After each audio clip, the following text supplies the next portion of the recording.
1 करोड़, 2 करोड़, 10 करोड़। अरे अलेना जी, आपने तो आधा शहर ही खरीद रखा है। कुछ छोटे मोटे सौदे हमारे लिए भी छोड़ दीजिए। इस बिजनेसमैन की बात सुनकर अलाइना के चेहरे पर एक कातिलाना मुस्कान आ गई। अलाइना शहर की सक्सेसफुल बिजनेस वूमन थी और वो मुस्कुराते हुए अपनी जगह पर बैठ गई।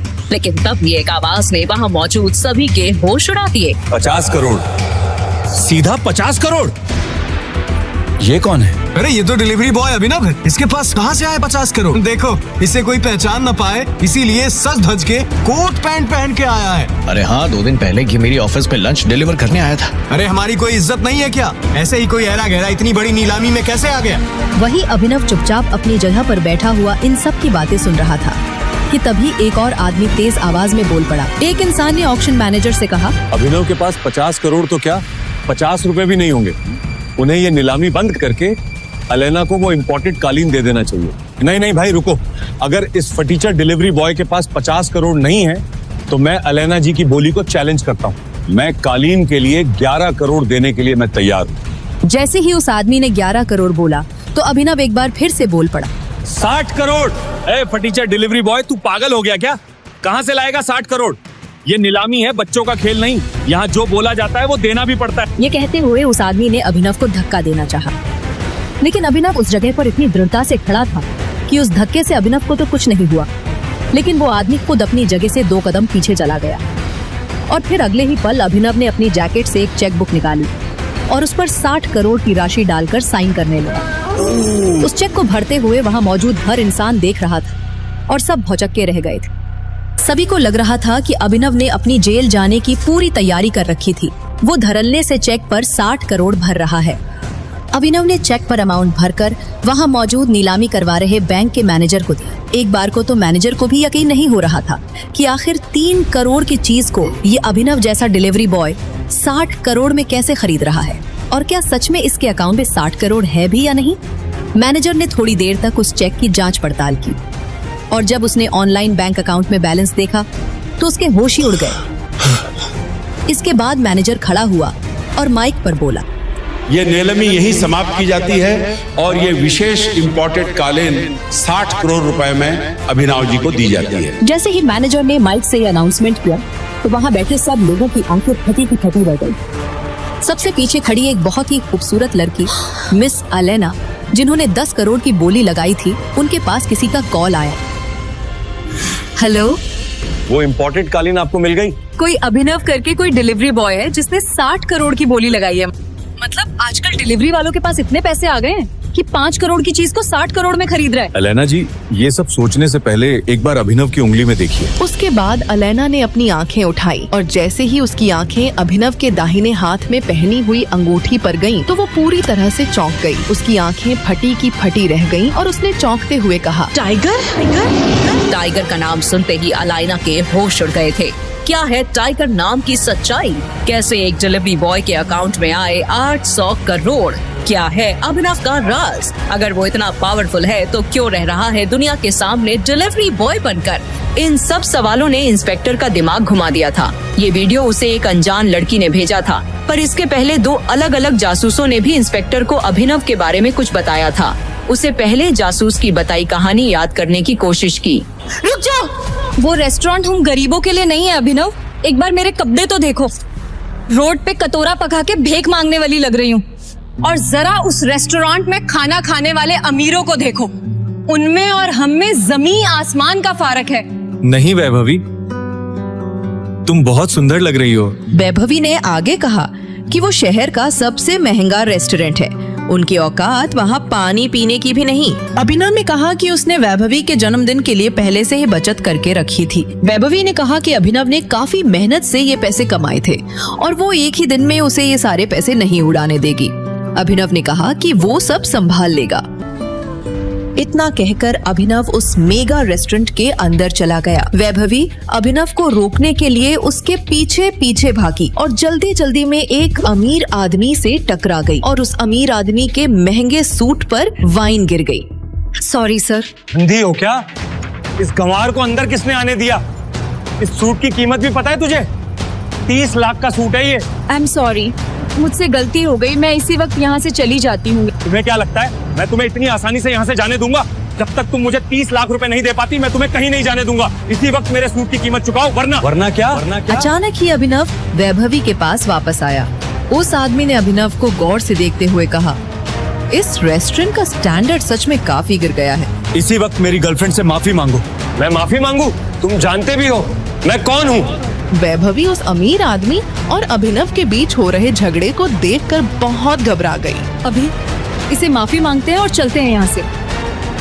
इस अमीर आदमी को मैंने टीवी पर देखा है। मेरी गर्लफ्रेंड से माफी मांगो वरना आज के दिन के लिए तुम जिंदगी भर पछताओगे। अभिनव की बात सुनकर वो अमीर आदमी गुस्से से तिलमिला उठा। पूरा रेस्टोरेंट उसे देख रहा था। उसने कहा, मैं शहर का सबसे बड़ा हीरा व्यापारी हूँ। अमीर से अमीर लोग, मंत्री सब मेरी जेब में रहते हैं। मैं चाहूँ तो चुटकी बजाते ही किसी को भी गायब करवा सकता हूँ। और अगर चुटकी बजाते ही मैंने तुम्हारे पूरे बिजनेस का नामो निशान ही गायब कर दिया तो? जब तक वो आदमी अभिनव की बात समझ पाता, अभिनव ने अपना फोन निकाला और किसी को एक मैसेज भेजा। अगले ही पल उस अमीर आदमी को एक कॉल आया और उसके पैरों तले जमीन खिसक गई। बेटा, हम बर्बाद हो गए। हमारी कंपनी के शेयर गिर गए और हमें करोड़ों का नुकसान हो गया। व्हाट? ये कैसे हो सकता है पापा? कोई हमें बर्बाद करने की कोशिश कर रहा है। क्या तुमने किसी बड़े आदमी को नाराज किया है? अगर किया है तो यही वक्त माफी मांग लो, नहीं तो कल तक हम सड़क पे आ जाएंगे। वो अमीर आदमी अभिनव की तरफ मुड़ा और बोला और पूछा, आखिर तुम हो कौन? आखिर कौन है अभिनव और क्या है उसकी हकीकत? आखिर कैसे एक सड़क छाप ने उस अमीर आदमी का करोड़ों का साम्राज्य मिनटों में गिरा दिया? इन सब सवालों का जवाब किसी को पता चलता उससे पहले ही अभिनव वहाँ से जा चुका था। और ये तो सिर्फ अभी से जुड़ा एक किस्सा था जो पुलिस इंस्पेक्टर को एक जासूस ने बताया था। पुलिस इंस्पेक्टर को कुछ समझ नहीं आ रहा था क्योंकि एक दिन पहले एक दूसरे जासूस ने इस अभी उर्फ अभिनव के बारे में जो बताया था वो कुछ अलग ही कहानी थी। इस भिखारी को तो मेरा कुत्ता भी घास ना डाले। मेरा बॉयफ्रेंड तो भूल ही जाओ। सुना नहीं क्या तूने नल्ले? वैभवी ने तुझे लात मार के भगा दिया है। आज के बाद इसके पास भटकने की भी मत सोचना। प्लीज वैभवी, हम साथ में घर बनाने वाले थे। मैं तो हमारे लिए पैसे भी जोड़ रहा था। झोपड़ी को घर नहीं कहते अभिनव, जाओ यहाँ से। अभिनव की गर्लफ्रेंड वैभवी उसके गले लग गई। अभिनव का सीना दर्द के मारे फटा जा रहा। अभिनव वहाँ से रोते हुए बाहर निकला और शराब की एक पूरी बोतल पी गया। मन ही मन उसने कहा, इससे बेहतर तो मौत दे देता तू। अभिनव नींद और नशे में बेसुध एक कार के सामने आने ही वाला था कि इतने में कार के ड्राइवर ने ब्रेक्स लगा दिए। उस कार में गुड़गांव का अमीरजादा सनी सिंह बैठा था। नशे में धुत अभिनव को देख उसने अपने गार्ड से कहा, परफेक्ट, अब आएंगे मजे। इसे डिक्की में डालो और मेरी बहन अनन्या के कमरे में सुला दो। इसका पैंट उतारना मत भूलना। मगर बॉस, ये आदमी जैसा कहा है वैसा ही करना। और हाँ, दादाजी को क्या कहना है याद है ना? अभिनव की जब आंख खुली तो उसके चारों ओर बंदूकें ताने आदमी खड़े थे। वो एक आलीशान महल जैसे कमरे में था। उसके बगल में एक कोमल लड़की बैठकर रो रही थी। सामने 6 फीट लंबा चौड़ा आदमी अभिनव को गुस्से में देखते हुए कहा, अनन्या, ये शराबी खोर है तुम्हारी पसंद? दादाजी मेरा यकीन मानिए, मैं नहीं जानती इसे। मुझे नहीं पता ये मेरे कमरे में कैसे आया। हमारे बीच कुछ भी नहीं हुआ। हिसाब से ज्यादा छूट देने पे लड़कियां बिगड़ जाती हैं। चुप करो सन्नी। अनन्या, तुम्हें तो इस घर के नियम बखूबी याद है ना? आज से ये हमारा दामाद हुआ। तुमने नियम तोड़े तो तुम्हारे हिस्सों में आई कंपनी सनी के नाम हो जाएगी। इससे ऐसा सुलूक करो कि इसे अपनी हर गलती याद आ जाए। हाथों हाथ जबरदस्ती अभिनव और अनन्या को कोर्ट रजिस्ट्रार के सामने पेश करवा शादी करा दी गई। अभिनव एक मामूली डिलीवरी बॉय, अब सिर पर तनी बंदूकों के सामने वो कुछ भी बोलने की हालत में नहीं था। शादी होते ही दादाजी ने अपने गार्ड से कहा, और आज शाम को इसे अकरम की पार्टी में लेकर आ।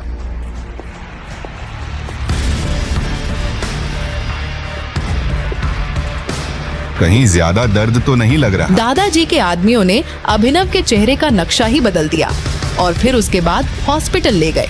अभिनव की जिंदगी में 24 घंटे में जितना कुछ हुआ था उतनी उसकी पूरी जिंदगी में नहीं हुआ था। किस्मत का मजाक तो देखो, अकरम की पार्टी में पहुंचते ही अभिनव को वैभवी दिख गई। तुम्हारी शक्ल का कीमा भरता किसने बना दिया? यहाँ कुछ डिलीवरी देने आए हो क्या?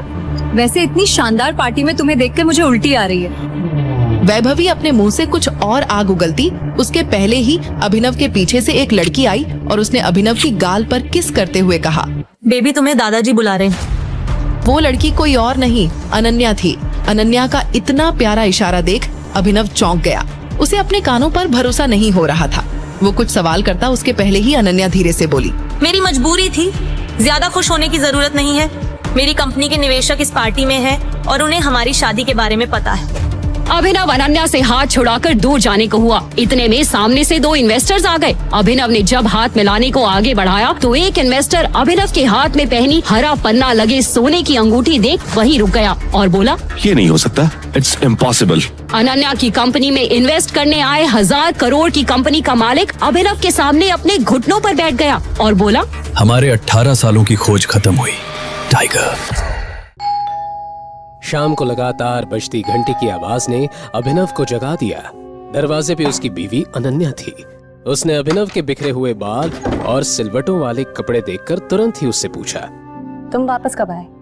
क्या तुम पूरे दिन से घर में सो रहे हो? नहीं, मैं तो दोपहर को आ गया था। वैसे तुम्हें तुम्हारे भाई का कॉल आया है क्या आज? नहीं तो वो मुझे कॉल क्यों करेगा? लगता है सनी सिंह अभी भी मेरी बात को सीरियसली नहीं ले रहा है। अरे नहीं, मैंने तो बस वैसे ही पूछा।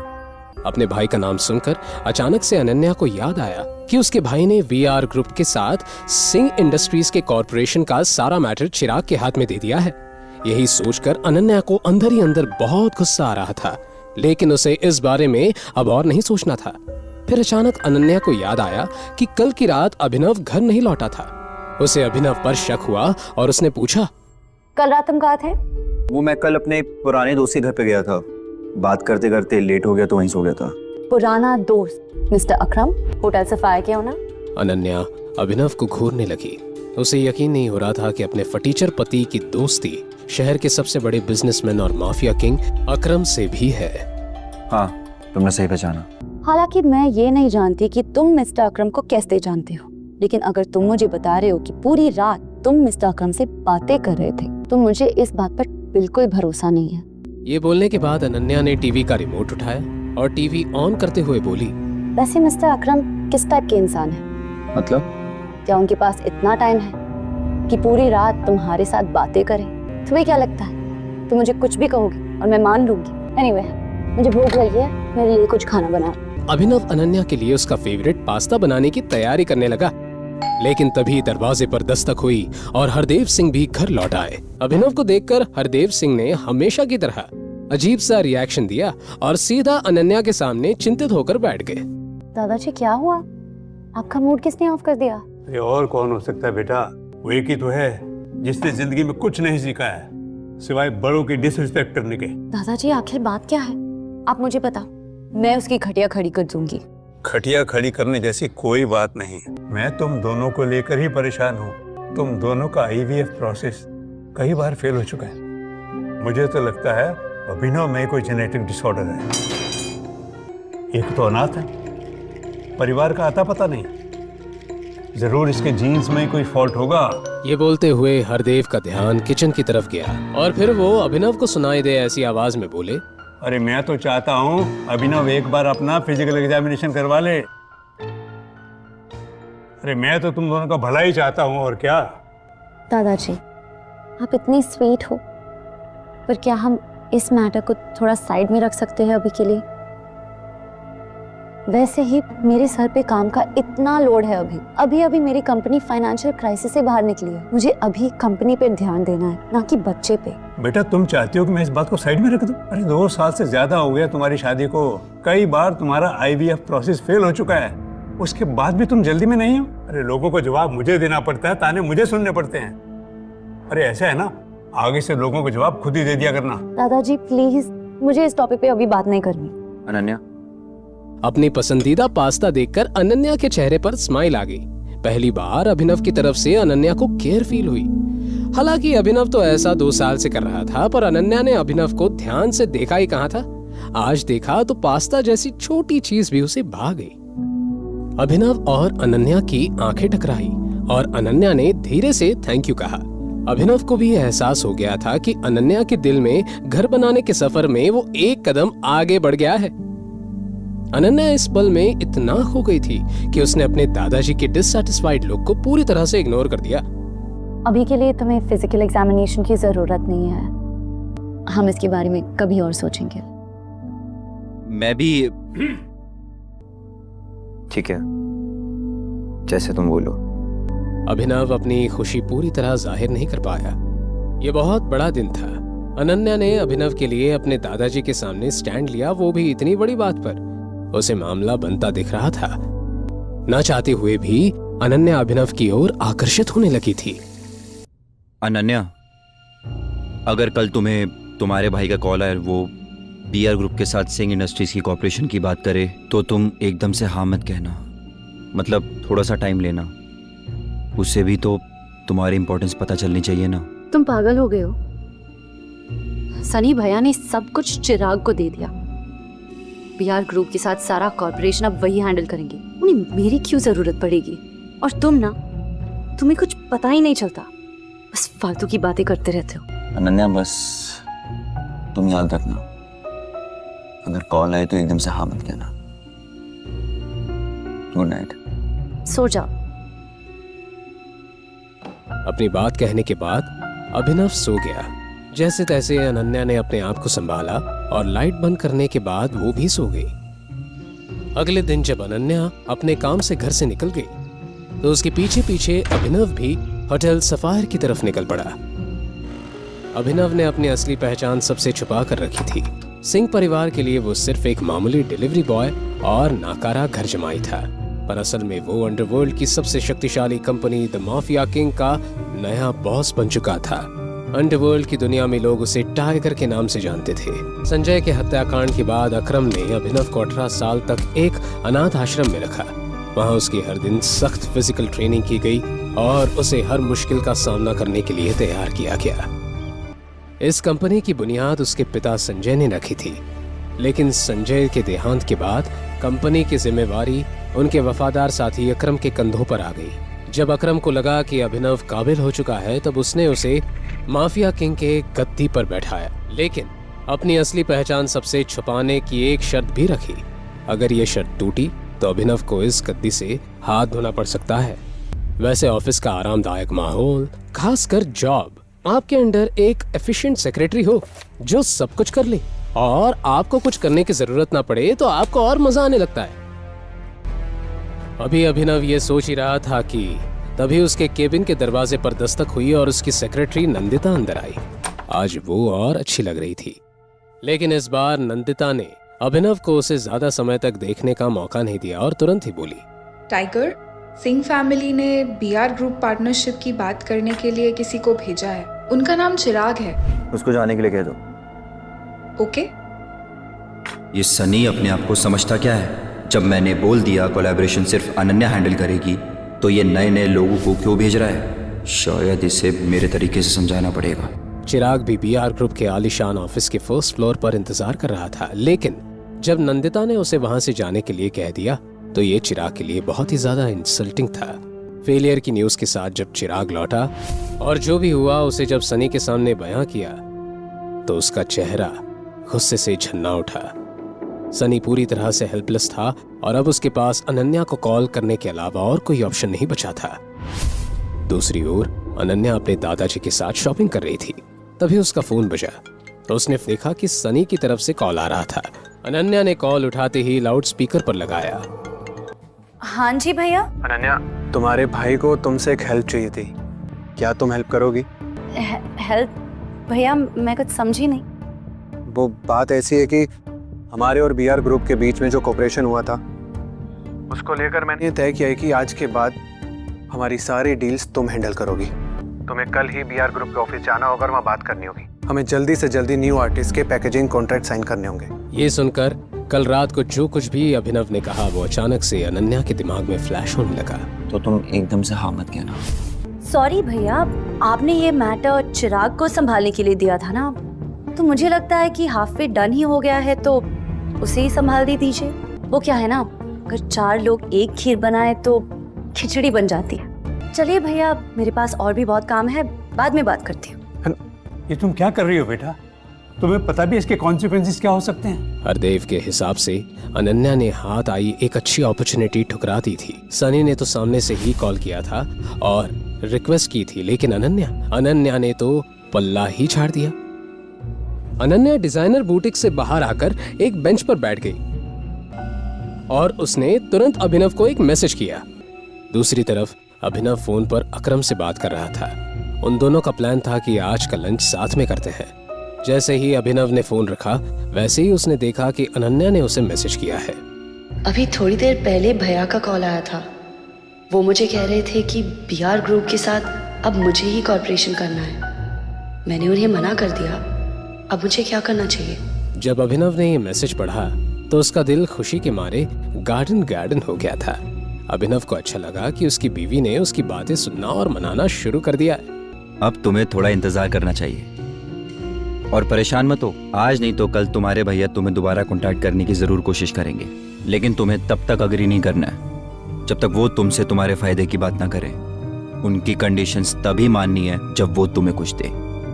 आज बहुत दिनों बाद अभिनव की मुलाकात अकरम से हो रही थी। एक अकरम ही तो था जिसने अभिनव को उसकी असली पहचान से रूबरू करवाया था, टाइगर नाम से रूबरू। Tiger, welcome welcome welcome. आओ, इधर बैठो। अकरम ने अभिनव को सम्मान देते हुए मेन चेयर पर बैठाया और कहने लगा कि उसने उसे एक खास मकसद के लिए बुलाया है। उसके बाद अकरम ने जैसे ही एक ताली बजाई, वैसे ही काले कपड़ों में एक आदमी उस कमरे में आया। उसके हाथ में एक छोटा सा बॉक्स था। अकरम ने उस आदमी के हाथ से उस बॉक्स को लिया और अभिनव को देखने लगा। इसे मैंने खास तुम्हारे लिए प्रिपेयर किया था। पिछले 18 सालों से ये अमानत मेरे साथ थी, लेकिन अब वक्त आ गया है कि उसके हाथों में जाए जिसकी अमानत है। अकरम अंकल, मैं ये अमानत नहीं ले सकता। स्पेशली मैंने तुम्हारे लिए इसे ढूंढा है और वक्त आने पर ये तुम्हारे बहुत काम आएगी। जैसे ही अकरम के मुंह से ये शब्द बाहर आए, वैसे ही उसका फोन बजने लगा। हेलो। फोन उठाने के बाद अकरम के एक्सप्रेशंस कुछ ज्यादा ही सीरियस हो गए थे। ठीक है, देखता हूं मैं। टाइगर, आई एम सॉरी, लेकिन मुझे लग रहा है तुम्हें लंच अकेले ही करना पड़ेगा। मुझे एक बहुत जरूरी काम आ गया है और उसे सेटल करने जाना है। लेकिन तुम मेरा ये गिफ्ट एक्सेप्ट करो। हाँ, इसे तुम मेरी तरफ से अपने बर्थडे का एडवांस गिफ्ट समझो। मैं समझ गया। अब जाइए, अपना काम कीजिए और इसे मैं एक्सेप्ट करता हूँ। Thank you in advance. ठीक है टाइगर, हम जल्दी साथ में लंच करेंगे। ओके। यही बोलते हुए अकरम उस कमरे से निकल गया। अभिनव की नजर उस छोटे से बॉक्स पर अटकी हुई थी। हल्की मुस्कान के साथ उसने उस बॉक्स को उठाया और अपनी जेब में डाल दिया। लंच में हर वैरायटी का खाना था, लेकिन अकरम का ऐसे जल्दबाजी में वहां से चले जाना अभिनव के लिए चिंता का विषय बन गया था। पता नहीं अकरम अंकल को अचानक से क्या काम आ गया। उम्मीद करता हूँ कि छोटा सा मैटर हो और आसानी से वो उसे सॉल्व कर ले। अपना लंच खत्म करने के बाद अभिनव अपनी एक इलेक्ट्रिक स्कूटर पर सीधा घर की तरफ निकल पड़ा। घर पहुंचने के बाद जैसे ही उसने उस बॉक्स को खोला, वैसे ही उसमें से एक अलग तरह की खुशबू आने लगी। उस खुशबू को सूंघकर अभिनव का दिमाग हिल गया था। उसकी स्मेल उसे काफी लुभावनी लग रही थी। उस बॉक्स में एक कैप्सूल थी। उसे देखकर अभिनव के मन में कई तरह के सवाल नाचने लगे थे। क्या है ये? क्या ये सच में कोई दवाई है? क्या सच में इसे खाने के बाद शरीर में ताकत आ जाएगी? लेकिन ये कोई जड़ी बूटी वाली पिल की तरह लग रही है। कहीं ऐसा तो नहीं अकरम अंकल को किसी ने बेवकूफ बना दिया हो? अभिनव ने तय किया कि वो उस दवाई को लेगा। उसने जैसे ही उस पिल को अपने मुंह में रखा, उसे पानी की जरूरत ही नहीं पड़ी। वो कैप्सूल तुरंत ही मेल्ट हो गई और उसके गले से नीचे उतर गई। वो एकाएक चौंक गया। हालांकि अकरम उसे किसी भी तरह नुकसान नहीं पहुंचाना चाहता था, लेकिन फिर भी अभिनव को लग रहा था कि उस पिल में कुछ तो गड़बड़ है। बिना सोचे समझे उसने ये पिल तो ले ली थी, लेकिन कहीं अब अभिनव मर तो नहीं जाएगा कि तभी अचानक से उसे अपने पेट में एक तेज दर्द का एहसास हुआ। कुछ ही सेकंड्स में उसका पूरा शरीर कांपने लगा और देखते ही देखते अभिनव बेहोश हो गया। जब उसकी आंख खुली तो लगभग रात हो गई थी। अभिनव ने आंख खोली थी कि तभी अचानक से उसे तेज बदबू आने लगी। इस समय उसके कपड़े पूरी तरह गीले हो गए थे और उनमें से भी बदबू आ रही थी। वो काफी डिस्गस्टिंग लग रहा था। अभिनव के पास सोचने का बिल्कुल टाइम नहीं था। वो शावर लेने के लिए बाथरूम चला गया। अपने शरीर को अच्छे से साफ करने में उसे करीब 1 घंटा लगा। नए कपड़े पहनकर वो बाथरूम से बाहर आए। बेहोश होने के बाद जिस जगह पर वो गिरा उस जगह पर येलोइश कलर का लिक्विड जम गया था। वहां से और भी ज्यादा बदबू आ रही थी और उसे साफ करने में अभिनव को और आधा घंटा लगा। अकरम अंकल को किसी ने बेवकूफ़ी बनाया है। ताकत वाकत तो छोड़ो, दर्द अलग दे दिया है, ऊपर से ये बदबू। मुझे तो अभी ये भी नहीं पता कि इस दवाई के और कितने साइड इफेक्ट्स होंगे। जैसे ही कमरे की सफाई हुई वैसे ही अनन्या और हरदेव घर आ गए। अच्छी शॉपिंग होगी ना आज, है ना? और टाइम पर भी हो गए, एकदम टाइम पर। तुमने खाना बना दिया?